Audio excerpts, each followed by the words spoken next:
పసిడి ప్రేమికులకు bullion market భారీ ఊరటనిచ్చింది. గత కొన్ని రోజులుగా గరిష్ట స్థాయిలో కొనసాగుతున్న బంగారం ధరలు ఒక్కసారిగా దిగొచ్చాయి. అంతర్జాతీయ మార్కెట్ ట్రెండ్స్ ప్రభావంతో హైదరాబాద్ లో నేడు బంగారం ధరలు భారీగా పతనమయ్యాయి. 24 క్యారెట్లు, 22 క్యారెట్లతో పాటు 18 క్యారెట్ల బంగారం ధరలు కూడా గణనీయంగా తగ్గుముఖం పట్టాయి. గుడ్ రిటర్న్స్ ప్రకారం హైదరాబాద్, విజయవాడ బులియన్ మార్కెట్ లో బంగారం, వెండి ధరలు ఎలా ఉన్నాయో ఇప్పుడు చూద్దాం. స్వచ్ఛమైన 24 క్యారెట్ 10 గ్రాముల బంగారం ధర క్రితం ముగింపుతో పోలిస్తే 1420 తగ్గింది. దీంతో 1,42,910 వద్ద ట్రేడ్ అవుతుంది.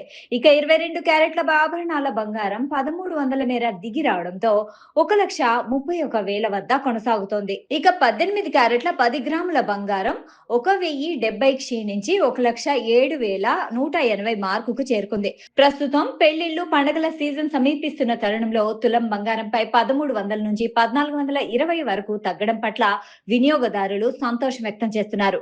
అయితే వెండి ధర మాత్రం ఎటువంటి మార్పులు లేకుండా స్థిరంగా కొనసాగుతుంది.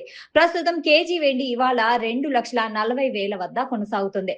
అంతర్జాతీయ మార్కెట్ విషయానికి వస్తే సింగపూర్ లో 10 గ్రాముల బంగారం భారత కరెన్సీ ప్రకారం 1,32,841గా నమోదైంది. క్రితం ధరతో పోలిస్తే అక్కడ బంగారం ధరలో 1,405 పతనమైంది. ఇక దుబాయ్ మార్కెట్ లో 10 గ్రాముల బంగారం భారత కరెన్సీ ప్రకారం 1,29,463గా నమోదైంది. ప్రపంచ వ్యాప్తంగా డాలర్ మారకం విలువ, స్థానిక డిమాండ్, అంతర్జాతీయ బులియన్ ట్రేడింగ్ లో వచ్చిన మార్పుల కారణంగా దుబాయ్ మార్కెట్ లో ఈ పెరుగుదల కనిపించినట్లు విశ్లేషకులు భావిస్తున్నారు. సాక్షి టీవీ ప్రసారాలను నిలిపివేయటం చట్టరీత్యా నేరం. సాక్షి టీవీ ప్రసారాల కోసం మీ స్థానిక కేబుల్ ఆపరేటర్ను వెంటనే సంప్రదించండి. డిటిహెచ్లో, ఇంటర్నెట్లో కూడా సాక్షి టీవీ ప్రసారాలను వీక్షించవచ్చు.